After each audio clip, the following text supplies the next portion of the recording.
Buenas noches, bienvenidos a clase de Zohar Parashat Vayechi. Esta porción es la última porción del libro de Bereshit, de Génesis. Y siempre que esto lo explicamos ya un poquito durante el Shabbat pasado, siempre que llegamos, hay solo 5 Shabbatot, 5 semanas en el año, que son llamadas Shabbat Hazak.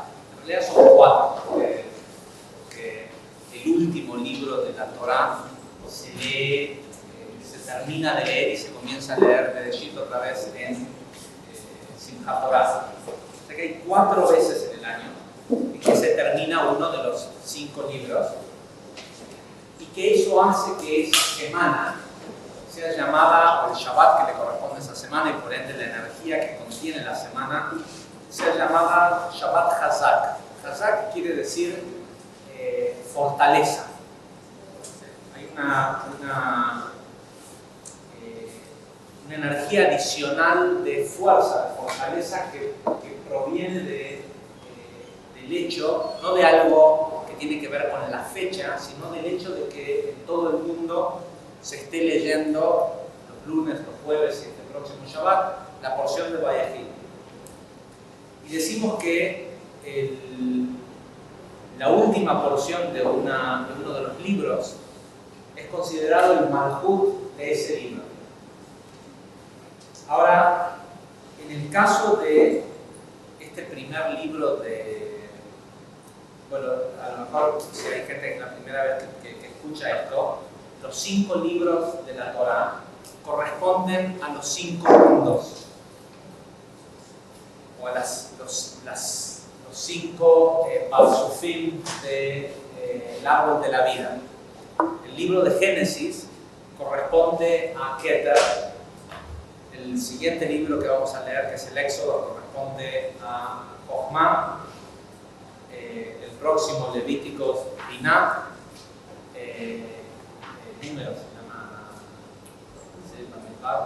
Números corresponde a Zeir Anpin. Y finalmente, Devarim o Deuteronomio corresponde a Malchut. Ahora, la última porción de cada libro, por ejemplo, si esto fuera el libro de Shemot, la última porción correspondería a Malhut de Atzilut o de Jochma. En este caso, el libro de Génesis es Keter, con lo cual en Keter está de alguna forma, está de forma arquetípica todo el resto de la Torah. Toda la Torah está en realidad toda la Torah está en la primera letra del libro de Génesis.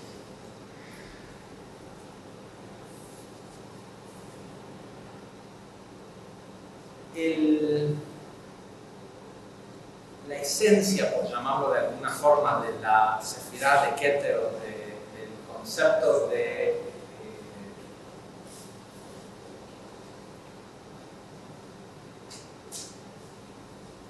esto que las religiones le llaman Dios, ¿sí? Pero que en realidad nosotros sabemos que es todo. Keter es todo está comprendido en Keter, y todo lo que hay después es simplemente matices de Keter, ¿sí? Distintas manifestaciones, distintos estados de manifestación. Todo lo que hay en Zeir Anpin está en Keter, pero en Zeir Anpin está en un estado emocional. Todo lo que está en Jochma y Binah está en Keter, pero en estos dos está en un estado intelectual. Y todo lo que existe en este mundo físico también existe en Keter. Existe allá arriba, por llamarlo de alguna forma, solo que acá cobra forma y materia y movimiento. En Keter todo existe en un estado de absoluta quietud. Este este comienzo previo a la emanación, en Jochma hay un pequeño aspecto de vasija. Por eso es que dentro del nombre Yud Kei Vav Kei, Jochma ya representa una letra, incluso cuando es una letra pequeña, que es la letra Yud, que es la letra más pequeñita, que es un punto en realidad la letra Yud, es una letra porque hay un aspecto de vasija. A diferencia de Keter, Keter es la corona de la letra Yud. Es decir, es algo que no te das cuenta que existe porque no tiene aspecto de vasija. Entonces, antes de que la luz empiece a emanar, que es la sefirá de Jochma o el mundo de emanación, lo único que existe es absoluta quietud. Y en esa quietud está todo. Y ni siquiera es como en Jochma, que está en un estado potencial. En Jochma está todo lo que existe en este mundo en un estado potencial. En Keter no hay potencial. Keter es. Keter es lo que llamaríamos la verdad, por decirlo de alguna forma. Y de Keter hacia abajo empieza todo este show, toda esta mentira de fabricar un pequeño universo a la vasija para que pueda jugar a crecer espiritualmente.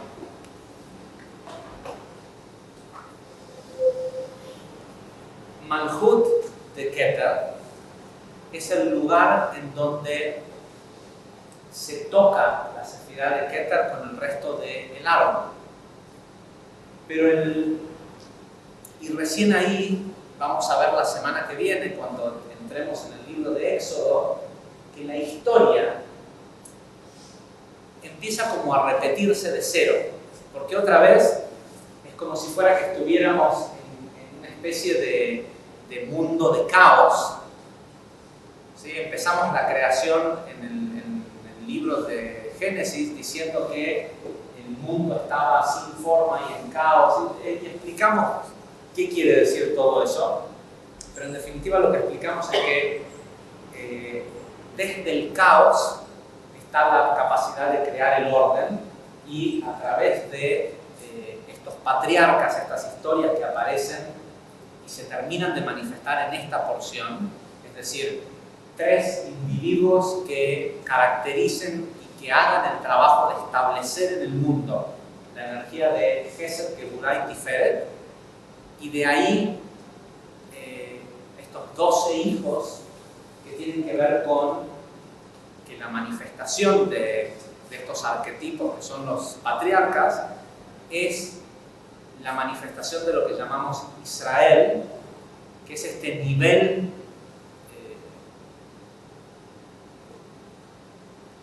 de desarrollo en el ser humano o en la vasija que tiene control por encima del resto del universo. Incluso por eso es que es este Israel el que tiene 12 hijos y no Yosef. Muchas veces, si uno analiza el árbol, uno debería preguntarse ¿por qué si los 12 hijos tienen que ver con el control sobre las 12 tribus, tienen que ver con el control sobre lo astral, es decir, de que nada del universo tenga control sobre el ser humano, ¿por qué aparecen en Tiferet y no en Yesod? Deberían de ser los hijos de Yosef, porque lo que viene después de Yosef es el mundo físico, de Malhut. Sin embargo, aparecen en Tiferet, aparecen como los hijos de Jacob, pero es como si fuera que está todo en un estado potencial, porque está toda la familia perfecta, se creó todo, pero ahora van a ir a ser esclavos en Egipto. Nosotros, el que no conoce la historia y solo leyó hasta acá la Biblia, genial, lograron, hasta conquistaron Egipto, es una Biblia bárbara. Pero ahora, dentro de la semana que viene, nos vamos a enterar que de un día para el otro surge un nuevo rey que los esclaviza y empiezan de nuevo. Pero en este empezar de nuevo aparecen otros personajes, ¿sí? pierde el conocimiento de Yosef. Nos dice la porción de la semana que viene, empieza diciendo lo mismo que el final de esta. En realidad no es en la porción de Vayehi, en la porción que leímos este Shabbat pasado en Vaigash, nos cuentan los nombres de las personas, de los hijos de Jacob que descienden a Egipto. Y el libro de Éxodo va a comenzar de la misma forma, diciendo estos son los nombres de los hijos de Jacob que descienden, ¿sí? En presente continuo, no dice que descendieron, que descienden a Egipto. Y el Zohar nos explica que esto quiere decir que está hablando de las almas de Israel cuando encarnan en un cuerpo, que no tiene nada que ver con Egipto, sino que el cuerpo es Egipto. Pero lo que ocurre inmediatamente es que hay un desconocimiento de Yosef. Y al final del libro de Éxodo, o al final del Éxodo, cuando salgan de Egipto, hay otra vez un reconocimiento de Yosef en el hecho de que Moisés, están todos por salir escapándose del... imagínense la situación, que están todos por irse de Egipto, como decir, abrieron la puerta del campo de concentración y ahora todos pueden escaparse. ¿Quién se va a poner a llevar demasiada cosa del pasado? Si te puedo decir, vamos, sin embargo, Moisés, cuando llegue el momento, va a decir, no nos podemos ir sin llevarnos a Yosef. Y van y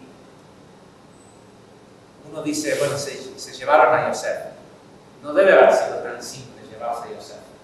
Seguramente habrán tenido que ir, profanar la tumba, romper lo que sea. Los egipcios a los faraones los enterraban no es que lo ponían al costado del camino. Yosef había sido el faraón de Egipto. Seguramente habrá habido una pirámide, algo que no debe haber sido fácil recuperar a Yosef. Pero ¿quién recupera a Yosef? Moisés y Aarón, que representan la triada inferior del árbol de la vida. ¿Sí? En Seiranpin tenemos a estos primeros patriarcas que aparecen en el libro de Génesis, y después en el siguiente libro aparecen estos nuevos personajes, ¿sí? Que terminan de completar todo el plano emocional del árbol, y se tiene que acabar la Torá, acabar por completo, para que en el Tanaj después aparezca David, ¿sí? La sefirá de Malhut, o la manifestación de todo el árbol.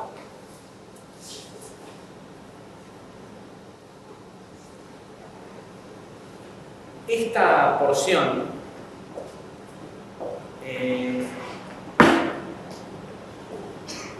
tiene una particularidad en cómo está escrita. En realidad no en cómo está escrita, sino en cómo aparece el comienzo de la porción en el libro. Normalmente cuando se acaba una porción de la Torá, hay un espacio antes de que empiece la otra, 5 letras generalmente, o hay otro renglón, por decirlo de alguna forma. Entre libros hay generalmente un espacio de renglones vacíos, y entre cada parashá hay un espacio, o la parashá termina en una línea que empieza en la de abajo.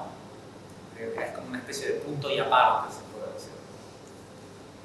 En este caso, entre la porción de la semana pasada y la de esta semana, no hay espacio alguno.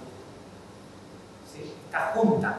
No hay, entre una palabra y otra, hay solo el espacio de una letra, que es el que habría para demostrar que es una palabra distinta a la anterior. Con lo cual denota que parte de lo que estamos recibiendo con esta porción es esta energía de continuidad. Y normalmente esta porción se lee, es muy común que se lea en esta época del año, se lee en el momento en el que en el hemisferio norte el sol comienza a nacer. La idea de Cristo naciendo el 25 de diciembre, si uno presta un poco de atención a cómo es el clima y todo de lo que se supone que, más allá de que uno puede decir, bueno, es un nacimiento milagroso, entonces no hacía frío, o sea, lo que cuenta la historia bíblica del Nuevo Testamento respecto al nacimiento de Cristo no coincide demasiado con lo que ocurre en Betlehem en esa época del año. ¿Sí? Pero la idea del nacimiento del Hijo de Dios en muchas culturas anteriores aparece siempre alrededor del solsticio de invierno, porque es en el momento en el que, y en algunos idiomas, en inglés por ejemplo, el nacimiento del Hijo, the birth of the Son, suena exactamente lo mismo que decir el nacimiento del Sol, porque es el momento en el que en el hemisferio norte, sobre todo en los lugares en donde no se lo vea el Sol empieza a aparecer.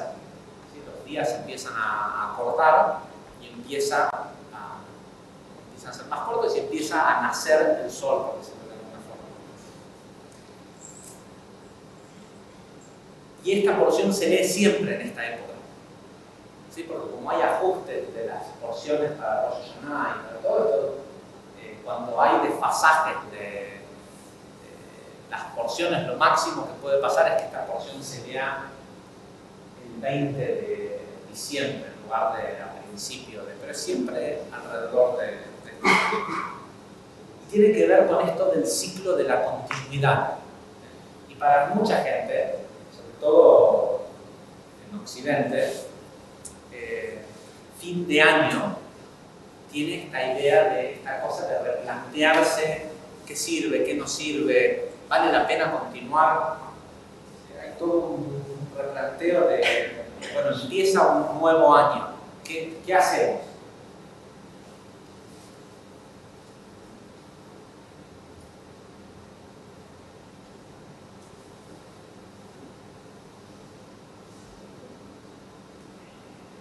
Ni hablar que la semana que viene vamos a explicar que después de esta porción siempre comienza una etapa específica que se llama Shodadim, que no voy a explicar ahora qué es, pero es como una especie de etapa de juicio.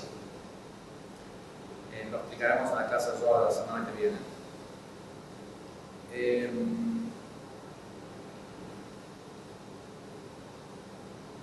Con lo cual tiene como esta cosa de hay que empezar a trabajar de nuevo.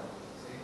Se terminó el año y decís, bueno, conseguí todo lo que quería conseguir, ya está, no tengo que trabajar más en mi vida. O sea, se termina el génesis. Y no, vas a encontrar que hay ciertos lugares donde todavía sos esclavo. ¿Por qué sos esclavo? Es muy claro. Lo vamos a explicar la semana que viene. Porque no reconoces a Yosef. ¿Sí? Un alma está encarnada en un cuerpo, permanece esclavo de ese cuerpo siempre y cuando no reconozca a Yosef. Porque esto es lo que nos dice el libro de Éxodo, que se despertó un rey que no sabía quién era Yosef. Y ese rey es nuestro cuerpo, ¿sí? Que se olvida, que cree que del fruto del trabajo del cuerpo tiene lo que tiene. Y se olvida que es todo del árbol de donde proviene. Y como se olvida que proviene del árbol, se da permiso a sí mismo a enojarse, a pensar mal, a juzgar, a hacer lo que sea que hacemos todos, porque no nos damos cuenta, porque pensamos que no tiene nada que ver con lo que después se va a presentar en nuestra vida. Pero después cuando se presenta el caos en nuestra vida, incluso después también vas a tener personas físicas que van a decir porque no hiciste lo suficiente, no trabajaste lo suficiente. No, es porque empezaste o sea, porque te olvidaste que cuando le estabas gritando a alguien, cuando estabas pensando mal, o estabas juzgando, o estabas haciendo algo, era tu vida la que estabas arruinando, no al otro. El otro ni se entera.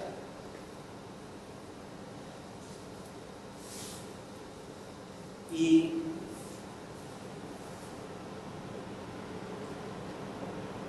vamos a leer algunas secciones del Zohar que son muy interesantes para entender ¿qué hay detrás de reconocer a Yosef? ¿Sí? ¿Qué es Yosef?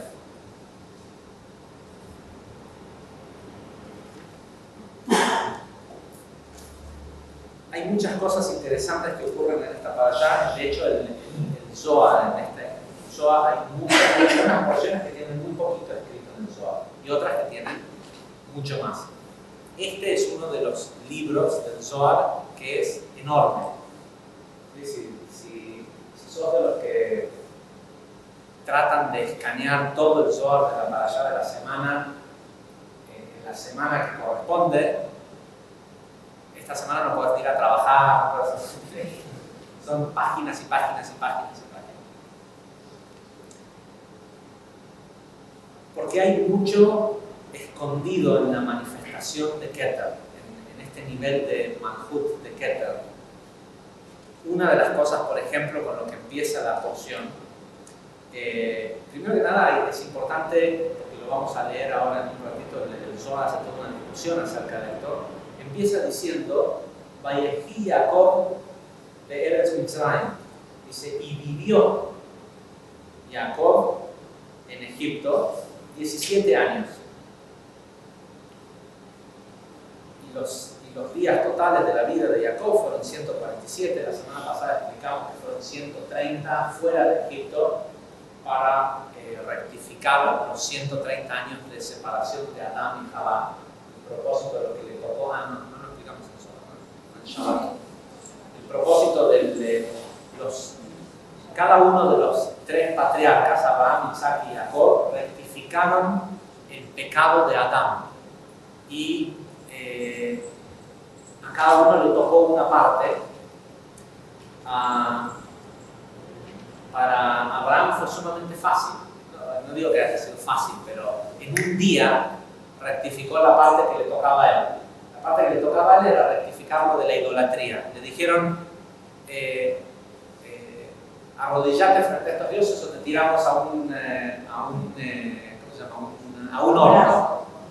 ¿Sí? Él dijo, tírenme al horno. Lo tiraron al horno, no le pasó nada. Por esa prueba de fe, en un día rectificó la parte que le tocaba a él, que era el tema de idolatría. El pecado original está compuesto de tres aspectos cardinales, de pecados cardinales, que son idolatría, asesinato y lujuria. No lujuria, el uso de la sexualidad sin medida. Y a Isaac le tocó la parte del derramamiento de sangre y lo corrigió dando su propia vida, ofreciéndose como sacrificio. ¿Sí? No es cierto que Abraham fue y sacrificó a su hijo, porque su hijo tenía 40 años de edad, 27 años tenía, y él era un señor mayor de 140 años. ¿Sí? Tranquilamente su hijo se podría haber defendido. Sabemos, el Zohar explica claramente que Isaac, él fue y se ofreció para ser sacrificado. Y lo que le tocaba a Jacob era corregir la parte sexual. Y el problema, el trabajo de corrección tenía que ver con los 130 años en donde Adán había derramado esperma a la tierra, ¿sí? Se masturbaba para no tener hijos, no quería tener hijos porque sabía que había traído la muerte al mundo. Entonces dijo, ¿para qué tener hijos que se mueran? Después de 130 años se dio cuenta de que no, él pensaba en realidad que si él no tenía hijos, el mundo se iba a acabar, iban a tener que hacer uno nuevo, iba a haber otra oportunidad. Pero había un diseño detrás de que esta vez las almas de Atzilut, ya lo explicamos en otro momento, tuvieran que hacerse de abajo. Que en lugar de que llegaran como grandes maestros, como en los mundos del caos, tuvieran que remar, ¿sí? Salir de abajo y crecer y hacer todo esto que nosotros le llamamos crecimiento espiritual.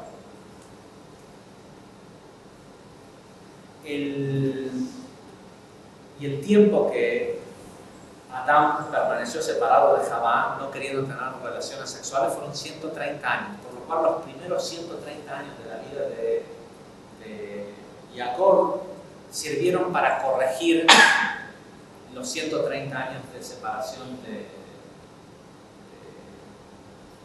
Adán, y recién cuando pasaron los 130 años, vivió.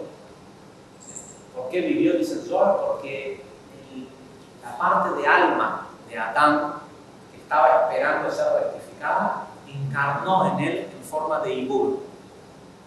Pero las almas que fueron corrigiendo, y la razón por la cual el alma que le tocó corregir a Jacob tardó tanto tiempo más, 130 años, toda una vida, porque el nivel de alma que le tocó a Jacob era el nivel de Neshama. Abraham, en ese día en el que rectificó, recibió el Nefesh de Adán. Isaac, con el sacrificio, rectificó o recibió el Ruach de Adán. Pero Jacob fue la primera persona en tener Neshama, ¿sí? En tener el nivel más alto de profecía, de conocimiento que se puede tener en este plano físico. Y de hecho, el Zohar, a la palabra Vayehi, y vivió Jacob, lo llama un nivel de profecía, que dice que solo Moisés y Abraham, Moisés y Jacob obtuvieron, que es el de y vivió. ¿Qué quiere decir y vivió? Quiere decir estuvo frente a Dios y vivió. Está escrito más tarde, hacia el final de la Torá, Dios habla con Moisés y le dice: vos sos la persona que estuvo frente a mí, cara a cara, y vivió. Y este nivel, y vivió, Vayehi, es un nivel, no es de solo que vivió plenamente, sino que vivió en esos 17 años en un estado de entender todo, ¿sí? Es como los que vieron la película Matrix, ¿sí? Es el momento en el que Neo deja de ver la realidad física y ve el código que hay detrás de la realidad. Esos fueron los 17 años de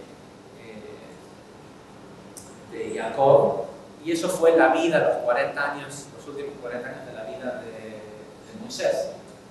Moisés, sin embargo, porque ya Jacob había rectificado ese nivel de Adam Kadmon, del hombre primordial, de Neshama, el nivel de alma que recibió Moisés fue aún un nivel mayor, que es Hayam.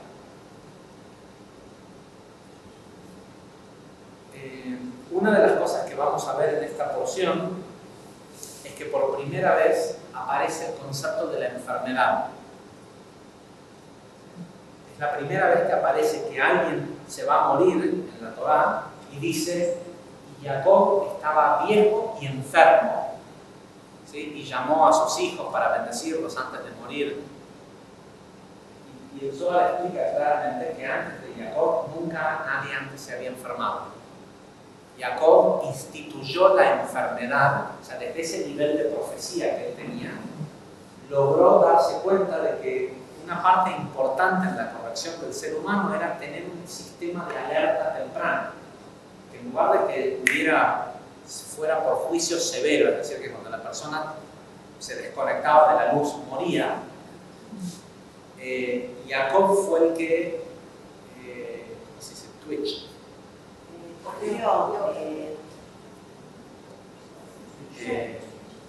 Como que no. Sí, se metió en el sistema y lo dobló, lo hackeó, por decirlo de alguna forma. ¿Sí? Ese es el en conceptos modernos, eso es lo que hizo Jacob. Jacob hackeó el sistema para generar la enfermedad.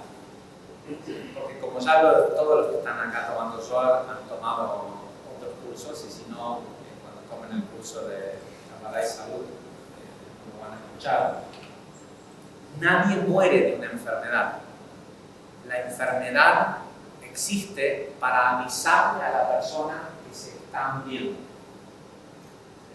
La enfermedad es un sistema de alerta temprana, no es la causa de la muerte. La gente muere porque se desconecta de la luz. Según en qué lugar de su vida se desconecta de la luz, se produce a sí mismo una enfermedad que le indique en qué tiene que trabajar. Por eso es que es tan común escuchar a la gente decir de las cosas que le molesta. ¿Qué le molesta a una persona? Cabalísticamente, ¿qué le molesta a una persona? Aparte de pasos, a esta persona, ¿qué le molesta a una persona? Lo que sea que hace resonancia con él. Nada más. ¿Sí? Al pulcro le molesta la mugre. ¿Sí? No, pero entonces es lo contrario. Si es pulcro, ¿por qué le molesta la mugre? Porque hay mugre adentro y hay resonancia. ¿Sí? Entonces cuando no es porción por ¿cómo se dice? Medida, no es medida por medida. ¿Sí? Es emocionalmente lo que genera la resonancia, la misma emoción, aunque físicamente tenga una manifestación distinta, resuena. ¿Sí? Por eso la gente que dice, me enferma la gente que llega tarde. ¿Sí? Es cierto, te enferma. ¿Por qué? Porque seguramente el que le enferma, que el otro llegue tarde, nunca llega tarde. Y uno dice, pero ¿cómo puede ser entonces? Lo contrario, no es por resonancia. Sí, es por resonancia. La gente que le molesta que fallen en el horario, seguramente, porque lo único que le interesa al cuerpo es lo que se hace a sí mismo la persona. Al cuerpo biológico de una persona le importa 3 pepinos lo que le pase a otro. ¿Sí? Porque el Nefesh tiene un diseño que es solo para defensa personal. No piensa el Nefesh, no piensa en el otro. Y el cuerpo funciona a Nefesh, no funciona a nada más. Entonces, si la persona se falla mucho a sí mismo en no hacer cosas que siente que tiene que hacer para sí mismo, pero no lo hace, como cosas tan simples como, no sé, comprarse algo que se quiere comprar pero no lo hace porque tiene culpa, o no estudiar, no ir al médico, cosas que se promete a sí mismo y no lo hace, es impuntual con sí mismo. Entonces, si la persona es impuntual consigo misma, le molesta la impuntualidad de los otros, porque no tiene capacidad de ver que el otro es impuntual con sus deseos personales. Solo tiene capacidad de ver que es impuntual con la hora de llegar a... ¿Sí? Porque él no sabe lo que el otro siente y las cosas que se promete a sí mismo. Entonces, lo que sea que refleja eso mismo, pero en el plano físico resuena con él. Entonces, ¿qué le enferma al otro? Lo que le molesta. Por eso a la gente cuando le molesta algo dice, me enferma tal y tal cosa. Sí, te enferma. Lo que hace el otro, no, te enferma porque te está mostrando que resuena. El mundo está lleno de gente que hace cosas que nosotros no haríamos, sin embargo no nos molestan. Pero en ciertas personas, eso sí te molesta. ¿Por qué te molesta en esa persona? Porque no es la acción física, es la razón por la cual esa persona hace eso. No tiene que ver con el mundo de Asiá, sino tiene que ver con el mundo de formación. ¿Okay? La resonancia nunca ocurre en la acción. La resonancia ocurre en la emoción. Entonces Jacob le pide al sistema, no le pide, se mete mano y altera el sistema para que la gente se enferme. Con lo cual, aunque pueda parecer extraño, porque Jacob hace esto cuando decide bendecir a su descendencia. Y después leemos las bendiciones que Jacob le dice a cada uno de los hijos. Al único que realmente bendice, o a los que bendice, son a Yosef, a Efraín y a Menashe. A todos los demás le dice cada cosa tremenda, pero no es claro. La bendición es saber de antemano. Era lo que Jacob estaba haciendo, en ese estado de profecía que tenía, les estaba diciendo, mira, tu tribu de acá hasta el fin del tiempo va a tener estos y estos problemas.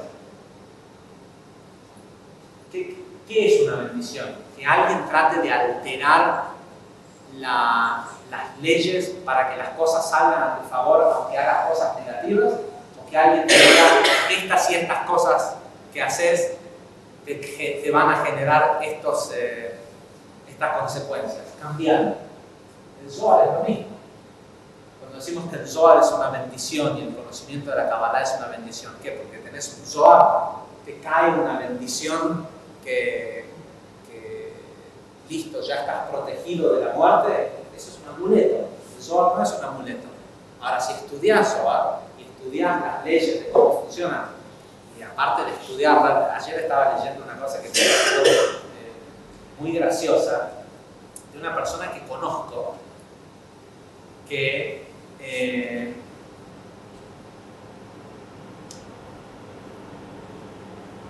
es un caso serio, es una persona que tiene un prontuario interesante y que escribe acerca de un gran cabalista que dice un número de cosas, ponele, una lista del top 10, ¿sí? Este es el top 10 de las cosas que aprendí de tal gran cabalista.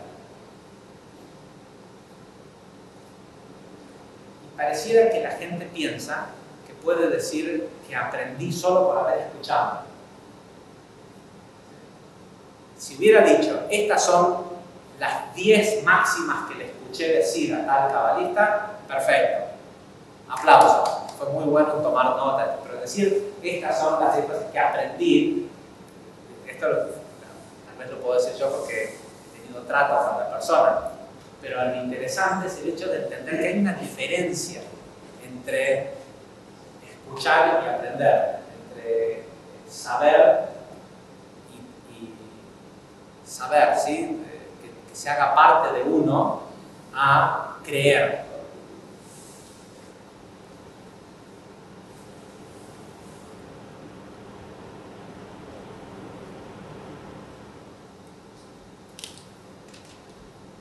Y de lo que se trata, esto que emprendemos todos los años de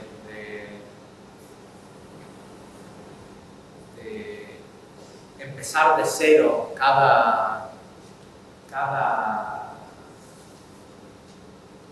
Simchat Torah y empezar otra vez con el libro de Bereshit y estudiar la Torah durante todo el año y el año siguiente hacer lo mismo y lo mismo y lo mismo y hace 20 años que lo venimos haciendo, tiene que ver con esto, con el deseo de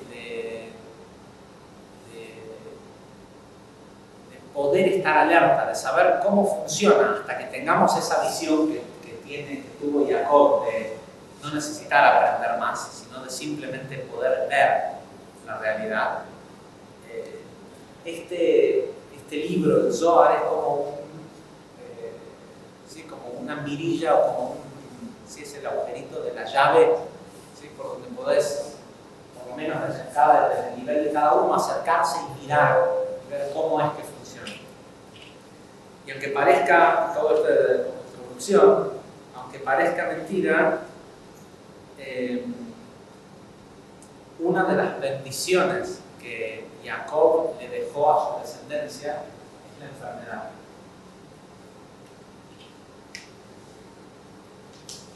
Que no es ni mala ni buena, es perfecta. Es un sistema perfecto de alerta. Desafortunadamente, medio como que perdimos el manual de instrucciones de qué quería decir cada cosa. Pero está volviendo.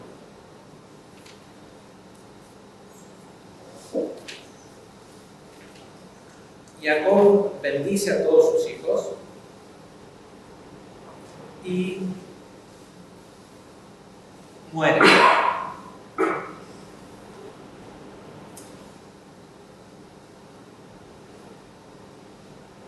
Y deja, nosotros sabemos que Jacob representa la capacidad de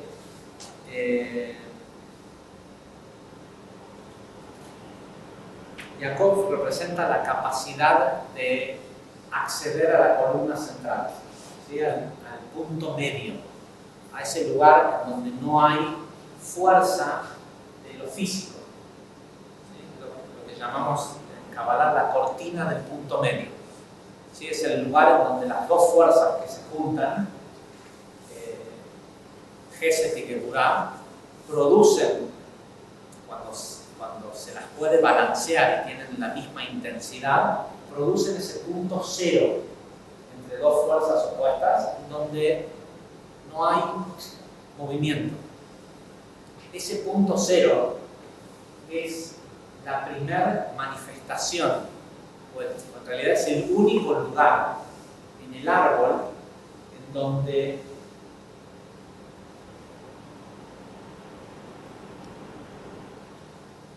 Keter vuelve a aparecer. ¿Sí? Es el único lugar en donde la quietud de Keter vuelve a aparecer en un lugar físico, ¿sí? En Zeirampin metafísico, que es lo inmediato en nuestro mundo físico, pero en la emoción, en el plano emocional, es ese lugar donde deja de tener más fuerza el deseo que el dar, el recibir que el dar.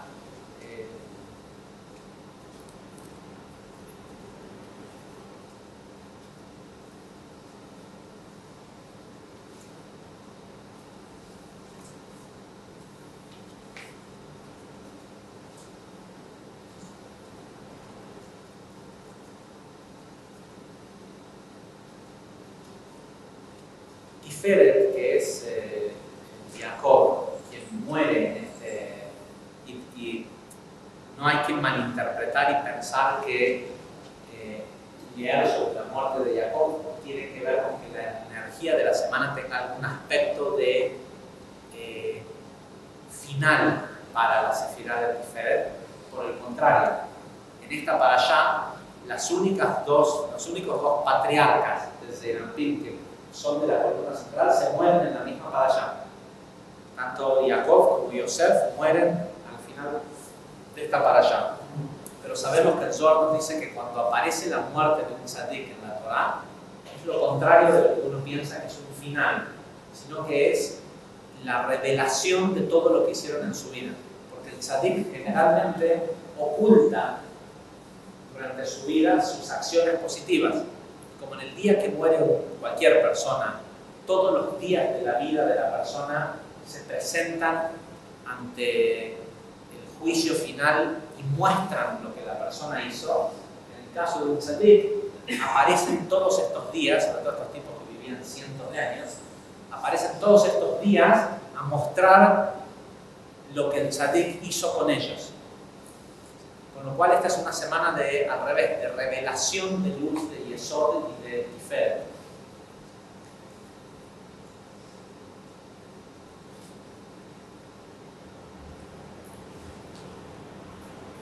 La gran pregunta es, ¿cómo es que todo esto, que evidentemente es tan, vamos a decirle bueno, a pesar de que no existe tal cosa, que suena tan positivo, ¿cómo es que todo esto ocurre en Egipto? Es todo un tema. No tendría que haber ocurrido todo esto en la tierra prometida, en la tierra sagrada, en algún buen lugar en el mundo. Dice, y Jacob vivió en la tierra de Egipto 17 años. Dice, Rabbi Yossi dijo, el corazón de Jacob pudo ver verdadera profecía en Egipto. Y lo que pudo ver es la profecía de todo el sufrimiento de los distintos exilios que sus hijos, nosotros, iban a atravesar hasta la llegada de la redención final, hasta el fin de los tiempos. Jacob alcanzó el nivel de profecía llamado Vayehí y vivió solo en la tierra de Egipto.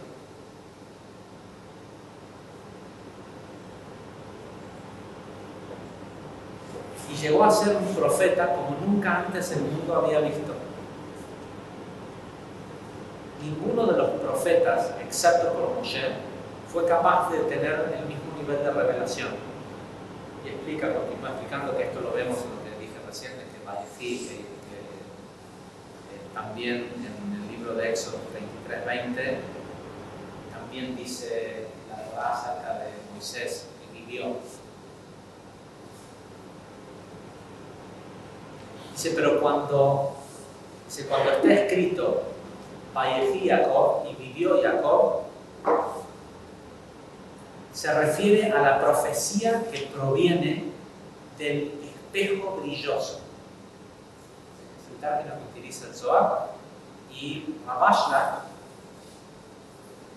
escribe en el libro del Sulam, en realidad está escrito intercalado entre medio del texto original del Zohar. ¿Sí? Una de las razones por las cuales para Rabashla que era tan importante participar en el armado de las placas de impresión del primer Zohar que tuvo el Pirush Sulam, era para que fuera clara la diferencia entre su explicación y su interpretación, que hasta el día de hoy es considerada tan divina y elevada como, más, es considerada la única explicación, sacando los escritos de Larí, de alguien que haya podido descifrarlo y traducirlo a otro idioma sin que pierda el contenido.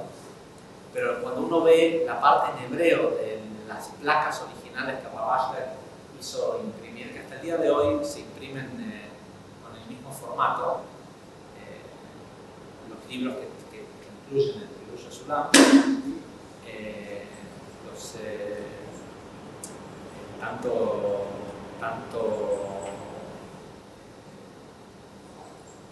la yeshiva de los hijos de Rabashla como el centro de Kabbalah que imprimen Zohar bajo licencia de la familia Ashlar, cuando imprimen el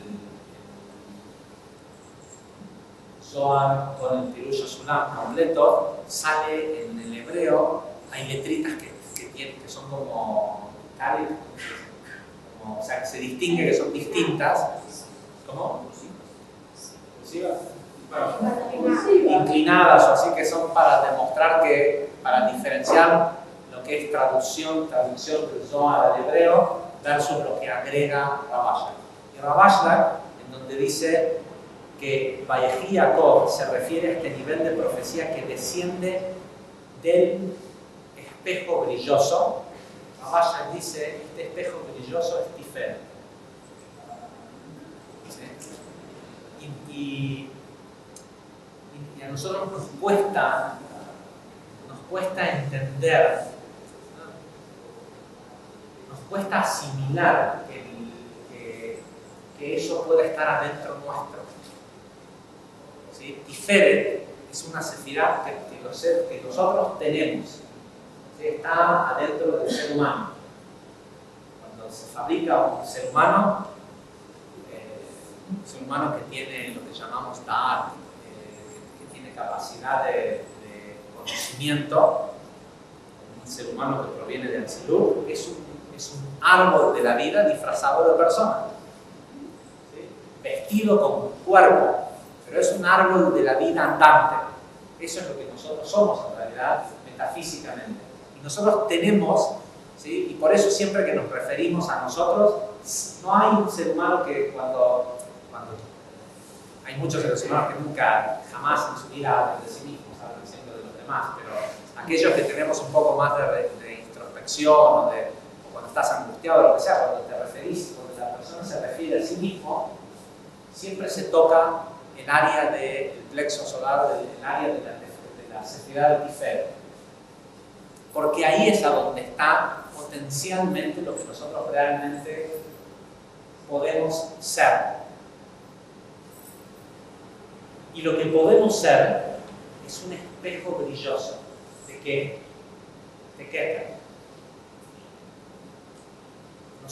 Un ser humano en este mundo, desde Tiferet, puede ser un espejo de todo el mundo, de todos los mundos metafísicos.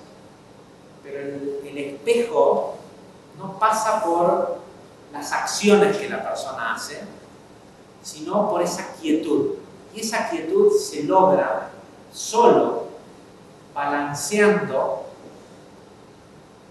Gesed y Geburah. Y lamentablemente, en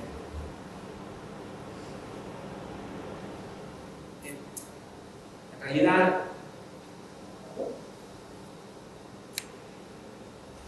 se debería de haber acabado hace 2000 años este problema, pero hasta el día de hoy seguimos con un montón de escuelas espirituales que le enseñan a la gente a centrarse.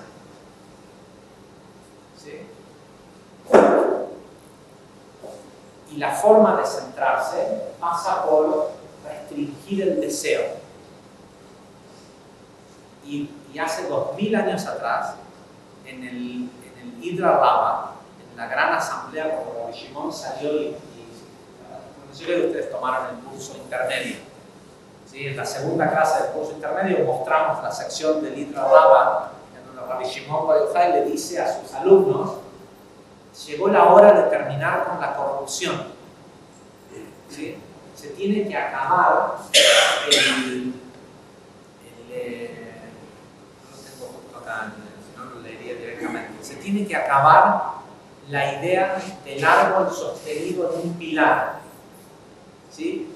Y él le dice a los compañeros, dice, establezcamos la triada de las 3 columnas, ¿sí? Para que son Gesed, Geburah y Tiferet, para que el hombre viva y para que designe sobre ellos líderes espirituales y todo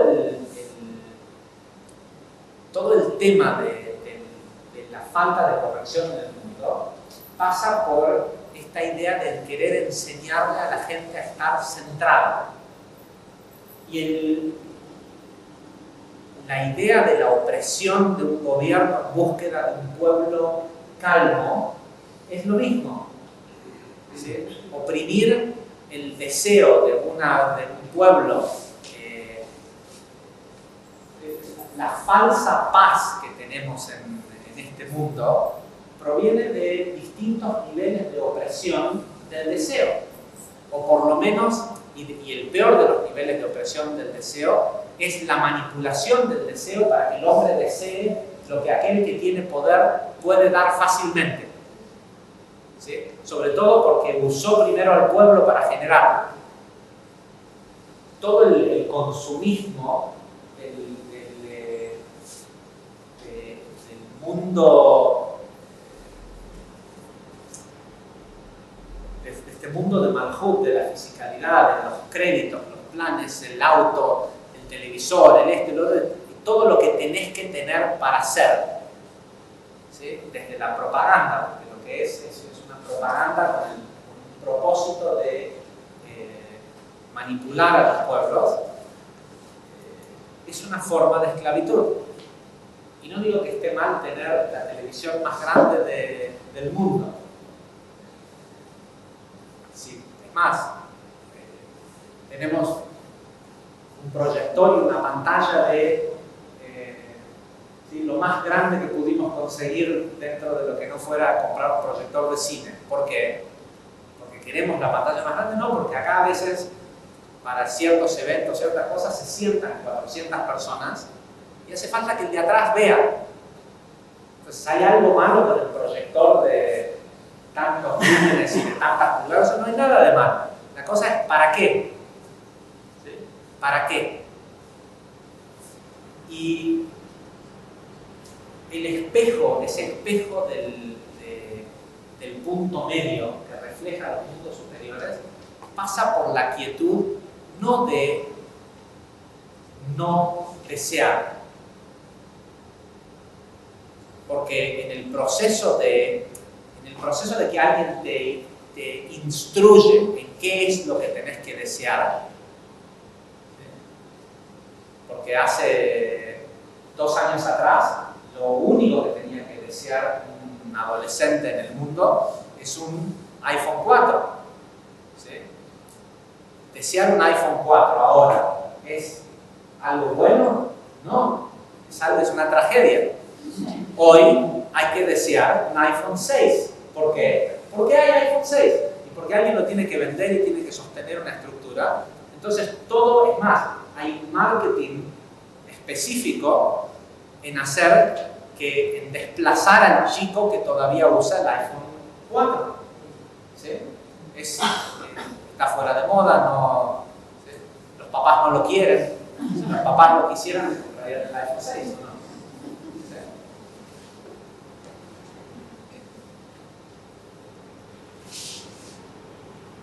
Todo ese diseño es una manera de restringir el deseo, para que la gente no quiera lo que realmente lo hace feliz.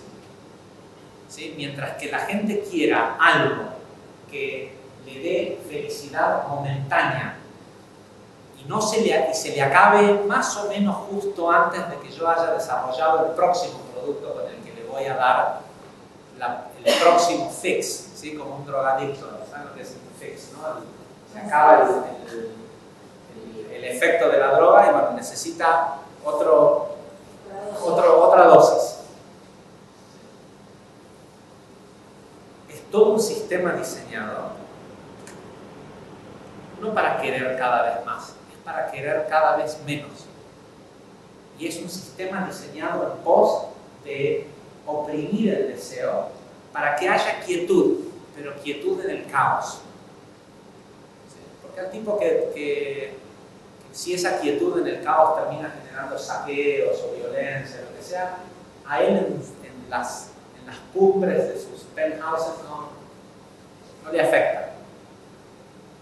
Muy interesante ver, el año pasado tuve la oportunidad de estar en un edificio, en una oficina, en un edificio en New York que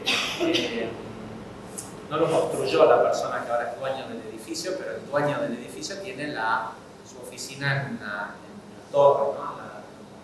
En un piso. Él construyó la fortuna para comprar el edificio, pero otro lo había construido. Y en la oficina de él tiene un libro que es genial verlo. Es un libro así hermoso, de esas encuadernaciones así divinas, que cuenta la historia de las 15 cúpulas de Manhattan. Hay 15, hoy tal vez hay más, pero en su momento hay 15 edificios en donde esas oficinas se ven entre ellos, están a una cierta altura, en el piso 50, el 50 y el 70, así que son lo que se construía en aquel momento, piso 50 generalmente. Esto era el piso 47 del edificio. Que el propósito era eso, poder vernos acá arriba, ¿sí? Era una especie de juntémonos acá arriba en donde no importa lo que pasa allá abajo. Y está la historia de quiénes son los dueños, de quiénes fueron, quiénes la construyeron, y obviamente fueron Frick, Carnegie, Rockefeller, todas las familias, ¿no? Los que nos han venido vendiendo históricamente lo que los esclavos compran. Permiso.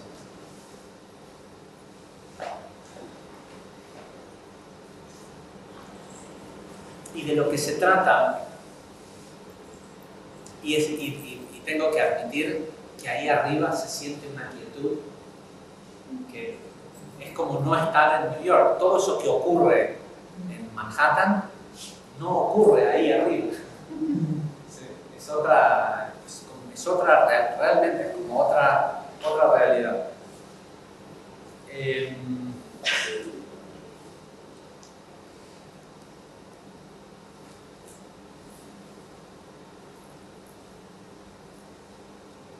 El espejo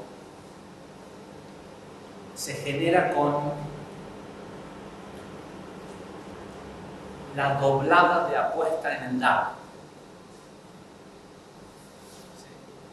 El sistema, no el sistema, el lado de los mundos del caos, lo que viene haciendo por los últimos 2000 años, y por eso utilizó cuanto líder político / espiritual ha habido en las tres principales religiones con poder para ocultar el Zohar, ¿sí? Porque cada vez que quiso surgir de algún lugar lo cortaron, ¿sí? La gran era de oro en el año 1100 y 1300 en España y en Italia, Inquisición, ¿sí? Surge otra vez ya ni siquiera de manos de judíos, ¿sí? Surge en Inglaterra y en Europa, en Italia principalmente, en Roma, obispos y la Sociedad Teosófica de Viena y todo esto, surge el conocimiento metafísico, Newton, ¿sí? La Iglesia lo prohíbe y condena, ¿sí? Ni hablar en el judaísmo, los primeros en prohibir el estudio de la Kabbalah, a menos que tengas todo un montón de requisitos previos. El sistema de los mundos de caos lo que viene proponiendo es simplemente seguir oprimiendo el deseo. No es cierto que querer la casa más grande y la tele más grande y el mejor auto, todo esto te hace que se haya desarrollado tu deseo, que te hayas acercado a la vasija del mundo infinito. La vasija del mundo infinito pide satisfacción. Y yo muchas veces he tenido que sentarme, hoy tengo un poco más de barba canosa, pero me tuve que sentar cuando recién enseñaba Kabbalah a los 20 y pico de años con personas que tenían todo eso que todos los demás quieren, a decirte a preguntarle a un tonto como yo de 25 años qué pueden hacer para sentirse felices. Esos que la gente cuando los ve llegar en sus Mercedes, en sus Maybach, en esto y lo otro, son lo que todos quisieran ser. Porque eso que están detrás no es lo que da satisfacción. Pudiera dar satisfacción. Toda esa riqueza pudiera ser realmente un vehículo para realmente recibir satisfacción. La cosa es, tiene que estar balanceado. Tu vida se convierte en un espejo del universo y de ese nivel de profecía cuando hay un balance. Y el balance no es a través de oprimir el deseo o de generar falsos deseos. Al revés, el balance es a través de desear dar, que es una amplificación del deseo y ejecutar. Todos estamos desbalanceados, todos disfrutamos más recibir que dar. Entonces no se trata de dejar de disfrutar recibir o dejar de querer recibir, se trata de empezar a querer dar. Y vas a ver que también se disfruta.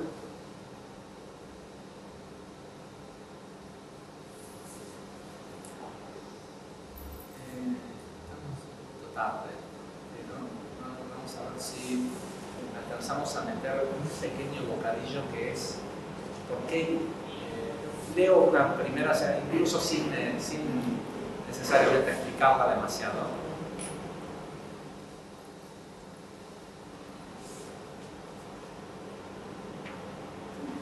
Dice, cuando ocurrió que Jacob vivió en Egipto, y está puesta entre comillas, hablando de vivir, sino esta idea de Baejí, Jacob, de tener ese nivel de profecía en Egipto, Jacob no sintió en realidad felicidad por vivir en Egipto. No es que lo que uno piensa, bueno, por fin ahora ya está viejo, le dieron un montón de tierra y riqueza y todo esto. Por eso dice la Torá que vivió. Bueno, finalmente es feliz. Dice, no tiene nada que ver con eso.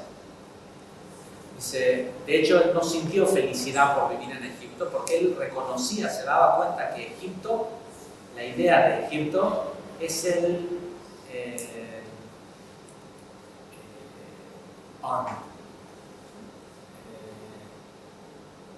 ¿cómo decir? Es el yugo de las naciones.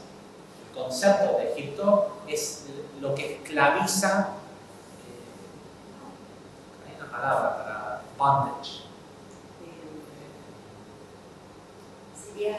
la atadura, es lo que, ¿sí? Egipto dice la atadura de las naciones, dice es como la mugre metafísica de todas las naciones. Dice, y Jacob no sentía placer por todo, porque estaban con el hijo que era el rey de Egipto y les dio toda la riqueza de Egipto. De hecho, en la parashá de la semana pasada dice que el faraón mismo le dijo a Yosef, si vos sos así de inteligente y Dios bendice todas las cosas que vos haces, nombrá a tus hermanos jefes de las, como gobernadores de las regiones. Y le dio a Jacob y a sus hermanos, y a los hermanos de Yosef, la tierra más rica de Egipto. Sin embargo, eso no le daba satisfacción a Jacob, porque Jacob sabía que esto era que Egipto representa la atadura de las naciones. Es decir, dice Rabashla, la mugre, dice, es decir que toda la mugre de todas las naciones del mundo reside en Egipto. Dice, sí, es el lugar donde está, de la misma forma que Jerusalén es el lugar de donde rige y se alimenta de luz todas las naciones del mundo, toda la clipá de las naciones va a parar a Egipto. Dice también, dice los zafiros del trono de gloria, que es el secreto, dice Rabashla, de las chispas de Jochma que se encuentran prisioneras ahí. En Egipto, en el cuerpo, hay... ¿Cuántas veces tenemos flashes de Jochma, de sabiduría, de iluminación, y después nos la roba el cuerpo? ¿Sí? El deseo del cuerpo nos roba eso que después se diluye y no lo hacemos, y no es porque desapareció, es porque la robó el cuerpo hace un tiempo. Abraham decía que uno tiene que tener mucho cuidado de cuando va a lugares donde hay mucha energía, a no emocionarse y llorar. ¿Sí? Abraham decía, vas a ir a Jerusalén, es la primera vez que vas a estar ahí. Él había nacido ahí, ¿no? Vivía ahí, pero veía esto que le ocurría a la gente que llegaba a Jerusalén. Si saben, dice que cuando Israel reconquistó Jerusalén en el 67, yo personalmente conozco a un muchacho israelí, Uri, que conocí en Estados Unidos, que era paracaidista y participó en la toma de Jerusalén.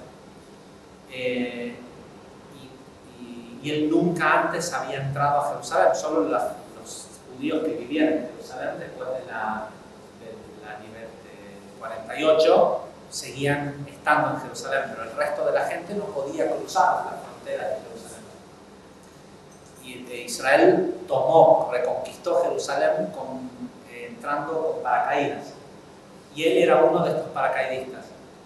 Y dice que él se acuerda que cuando cayó sobre Jerusalén, ya era un tipo de 20 y pico de años, dice que se olvidó de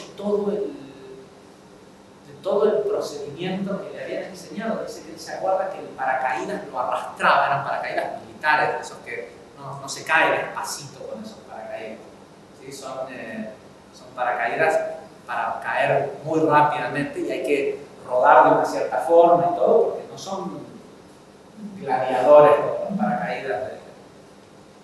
Y él dice que se acuerda que era todo nublado y que él estaba agarrado a su fusil porque bajaban y caían solo, o sea, con el paracaídas no son paracaídas de esos que los manejás. Y que el entrenamiento era que había que caer, sacarse el paracaídas y buscar refugio. Dice que él se acordaba que el paracaídas lo arrastraba y él no podía hacer nada de la emoción que le daba de que era la primera vez que estaba en Jerusalén. Y a cualquiera que ha ido alguna vez a Jerusalén, es algo que es impresionante lo que se siente cuando uno entra en este lugar, que va más allá de cualquier explicación que alguien les pueda dar de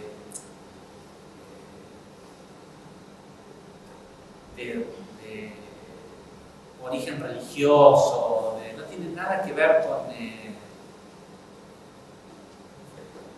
agarrás a la persona más atea del mundo y la vas y la pones en Jerusalén y se le llenan los ojos de lágrimas. Y Rabban decía, hay que tener cuidado cuando uno va a los sitios de los tzadikim o al cótel, de que el lugar no te emocione. Dice, tenés que saber que estás conectado a una luz especial y que el cuerpo te la quiere robar a esa luz. ¿Cómo te la roba el cuerpo?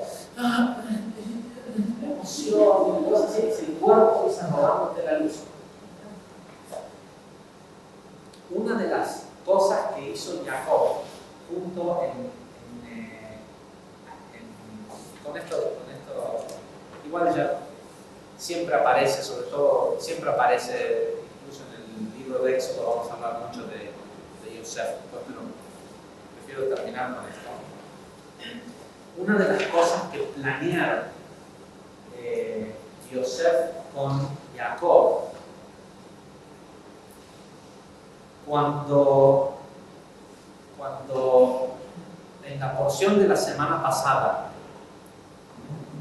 Yosef manda a buscar a Jacob manda a los hermanos a que traigan a Jacob de Israel a Egipto. Yosef era un tipo poderoso y era el regente de Egipto, tenía a su disposición todo. Él podía hacer y deshacer lo que sea en Egipto. ¿Con qué propósito?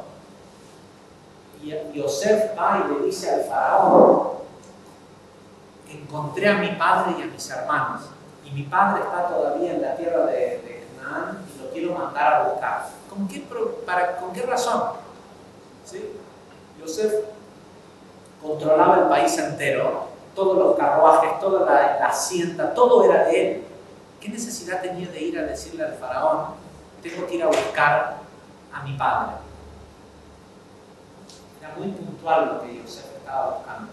Yosef estaba buscando que el faraón le diga: vas a ir a buscar a tu papá y vos sos el regente de Egipto, no lo vas a ir a buscar en un taxi, ¿sí? No vayas a ir en Fiat 600, a buscarlo en una limusina. ¿Qué le dice el faraón?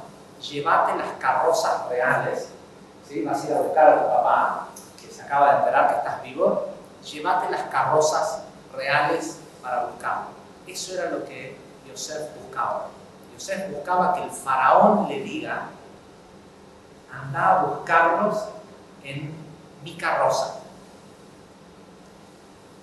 El vehículo que transporta a un dignatario, ¿sí?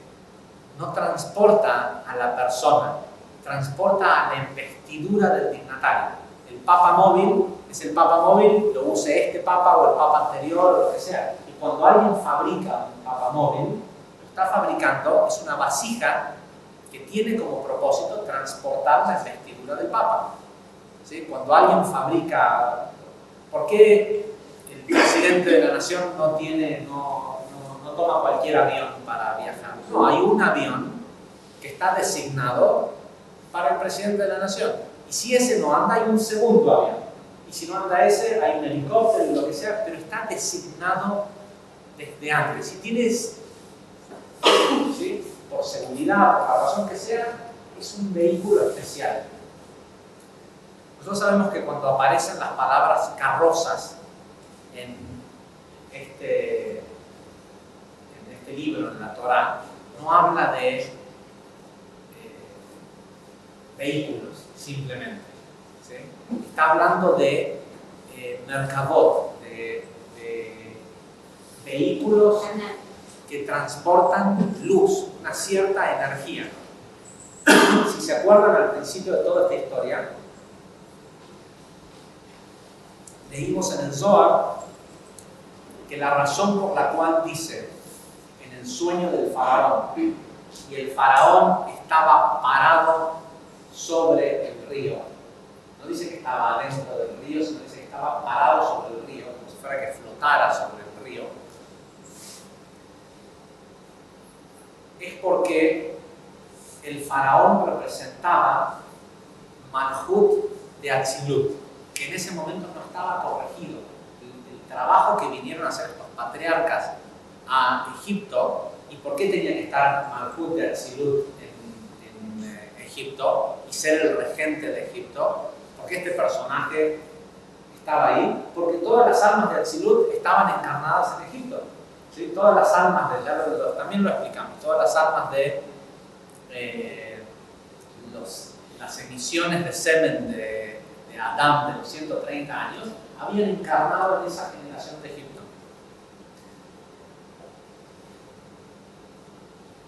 Yosef le dice esto, que lo vayan a buscar a Jacob en el carruaje, porque sabe que hay un protocolo que si así es como vino, y si no hizo ninguna macana, no hizo nada malo mientras vivió en Egipto, el que entra por la puerta grande, si no hace nada malo, sale por la puerta grande. ¿Sí? Si no, si hace algo que le falta el respeto al rey o a la corona, lo que sea, lo matan. Esa era la ley del momento. Pero había un protocolo. ¿Sí? El hecho, y Yosef sabía que Jacob se iba a morir en Egipto.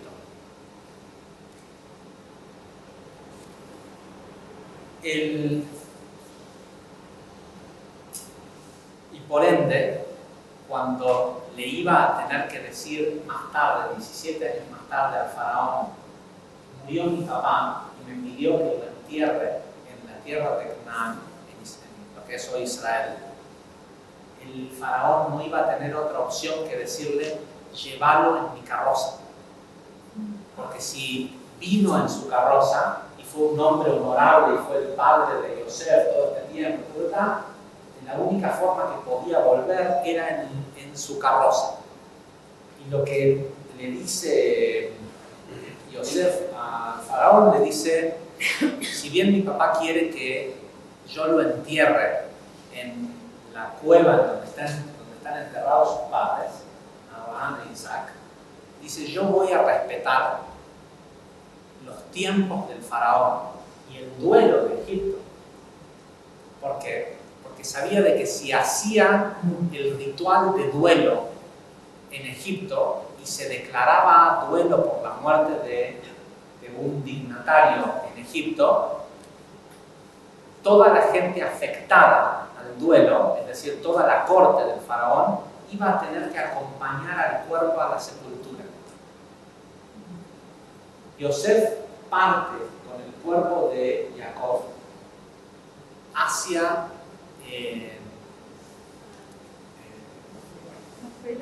Hebrón, hacia la cueva de Macpelá,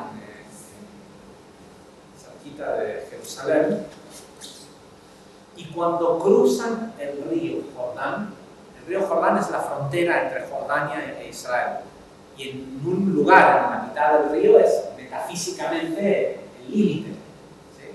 Cuando cruzan el río y llegan al margen del río,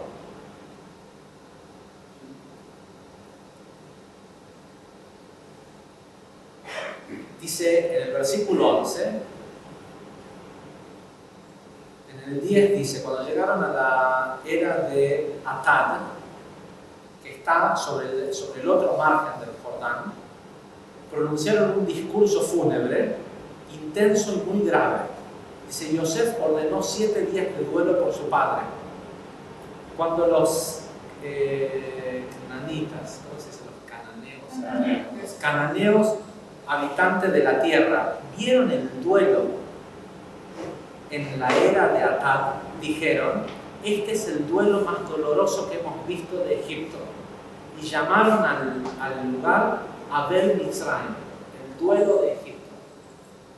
Así que se murió era Israel. Y los que deberían de estar llorando deberían de ser los hijos, ¿no? Los hijos y los nietos y todos los que fueron en la procesión a enterrarlo. Dice, sin embargo, lo que vieron la gente del lugar era que los que lloraban eran los ministros de Egipto, porque se dieron cuenta de lo que Yosef había hecho. Yosef había agarrado junto en cajuts, como se dice, en complot con su padre, había agarrado a todos los líderes metafísicos, a todos los magos, la corte del rey de Egipto, y las carrozas, es decir, los vehículos que llevaban la investidura del faraón de Egipto, y la hicieron cruzar el Jordán para que entraran en Israel. Y en el momento en el que entraron en Israel, Israel es Malhut de Nukva, es el deseo del deseo, es la vasija de la vasija. Les chupó toda la energía, todo el poder que tenía Egipto. De hecho, cuando Yosef volvió a Egipto después del duelo de Jacob, hizo una especie de golpe de estado y se proclamó faraón de Egipto, porque le quitó totalmente el poder a toda la cúpula y a todo el... Pero ¿de qué se trata esta quita de poder o este traspaso de poder de Egipto a Israel? Es muy simple. Eso que nos pasa, que cuando se revela la luz de Keter o lo que nosotros lo vemos en el plano de Malhut de Atzilut, ¿sí? Nosotros vemos, cuando vemos un flash de luz de una idea, de parte de la idea de la creación, proviene de Malhut de Atzilut, que es lo que hasta ese día representaba el faraón de Egipto. Pero Yosef y Jacob le quitaron ese poder y se lo dieron a Israel. Es decir, rectificaron Malhut de Atzilut, y lo que dejaron establecido para nosotros es que esa luz que Egipto nos roba, que el cuerpo nos roba, pueda ser transferida de nuevo al alma. Después están los cómo, ¿sí? Hay desde ciertas secuencias que utilizamos, como la secuencia Yud-Hafshin del Nana de Koa, distintas meditaciones, o simplemente saber que es posible recuperar la luz. Que la luz que dejamos que la clipa, que el cuerpo se lleve, es recuperable. Y en su totalidad. ¿Sí? Porque está establecido que es posible. Así que, Besat Hashem, cuando la gente pregunta de qué se trata la energía de la porción de Vayehi, los cabalistas dicen que Vayehi devuelve energía de vida. ¿Sí? Cuando una persona se siente caída, abatida, sin fuerza, se le dice escanear la porción de Vayehi, porque devuelve energía de vida. Pero lo que devuelve en realidad energía de vida es poder ver claramente. ¿Qué te da impulso de hacer más y es poder ver claramente? ¿Qué quiere decir ver claramente? Que la casa, la tele, el auto, el edificio, el viaje, lo que sea que estás buscando en el plano físico, y sentís que lo querés pero no se alcanza, porque no estás viendo claro. Porque en realidad lo querés solo porque alguien te dijo que lo querés, y no porque hay un buen para qué. ¿Sí? No hay un buen propósito. Y por eso se escapa de las manos. Y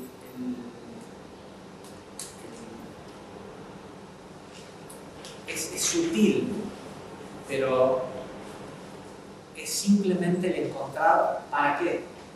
Porque cuando uno encuentra el para qué, también recibe la tranquilidad de saber que si no es para mí y es lo que el universo y agrega valor al universo, tiene que llegar, tiene que ocurrir, tiene que manifestarse.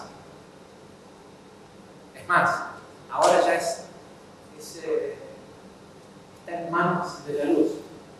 Es un problema de Dios que ahora eso se manifiesta en mi vida. Ya no es más mi problema. Así que Besat Hashem,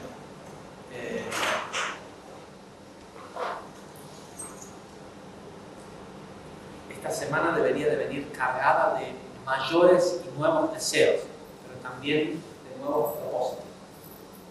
¿Sí? Es decir, incluso esas cosas que querés, si las querés es por algo. Si te producen deseo, tener mucho dinero, es por algo, pero hasta que no sepas para qué, hasta que no haya un propósito puntual que agregue valor a la humanidad.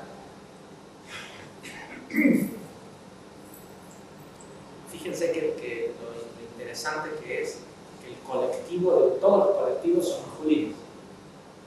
¿Sí? Masculinos. Cuando uno se refiere a algo de forma colectiva, se utiliza, por lo menos en español, ¿sí? No hay todos y todas, como alguna gente nos quiere hacer creer, por lo menos en el idioma español no hay todos y todas, hay todos. ¿Sí? Los colectivos son masculinos. Humanidad es un colectivo femenino. ¿Por qué? Porque la humanidad es una vasija. ¿Sí? La humanidad es la vasija para lo que vos querés recibir, no vos. Cuando lo que vos buscas en tu vida sirva para toda la humanidad, vas a recibir de eso tanto más que ni siquiera sabías que existía. Muchas gracias. Hasta la semana que viene.